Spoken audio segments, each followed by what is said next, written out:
మనం రోజు ప్రతిభల గురించి మాట్లాడతాం, ఆవిష్కరణల గురించి వింటాం. కానీ ఒక చిన్న గ్రామంలో పుట్టిన ఒక బాలుడి జీవితమే ఒక పెద్ద ఆవిష్కరణ అయింది. విజయనగరం జిల్లా జాడవారి కొత్తవలస అనే ఒక పల్లె. అక్కడ పుట్టిన రాజాపు సిద్ధు అనే ఇంటర్మీడియట్ విద్యార్థి ఒక ఎలక్ట్రిక్ సైకిల్ని తయారు చేశాడు. ఒక పేద బాలుడు తన కళాశాలకు వెళ్లేందుకు దూర ప్రయాణం చేయాల్సి వస్తుంది. బస్సు లేదు, వాహనం లేదు, శ్రమ మాత్రం ఉంది, ఆశయం ఉంది. పేదరికం అతనికి ఆటంకం కాలేదు, అదే అతని ప్రేరణగా మారింది. ఇంట్లో సాయం లేకుండానే పాతపాటి విడిభాగాలతో యూట్యూబ్ వీడియోలు చూసుకుంటూ 3 నెలల కృషితో ఒక ఎలక్ట్రిక్ సైకిల్ని తయారు చేశాడు. 3 గంటల ఛార్జింగ్ పెడితే దాదాపుగా 80 కిలోమీటర్లు ప్రయాణం చేయవచ్చు.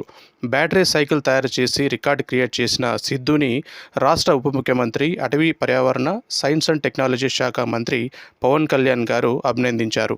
వినూత్న ఆలోచనతో సరికొత్త ఆవిష్కరణకు రూపం ఇచ్చిన సిద్ధు గురించి సామాజిక మాధ్యమాల ద్వారా తెలుసుకొని అతన్ని మంగళగిరిలోని తన క్యాంపు కార్యాలయానికి పిలిపించుకొని ప్రత్యేకంగా మాట్లాడారు.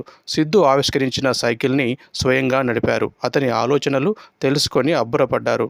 సిద్ధు రూపొందించిన గ్రాసరీ గురు వాట్సాప్ సర్వీస్ బ్రోచర్ను చూసి ప్రత్యేకంగా అభినందించారు. అతని ఆలోచనలకు మరింత పదును పెట్టాలని ఆకాంక్షిస్తూ ₹1,00,000 ప్రోత్సాహాన్ని అందించారు. ఆ సైకిల్పై సిద్ధుని కూర్చోబెట్టుకొని పవన్ కళ్యాణ్ గారు నడిపారు.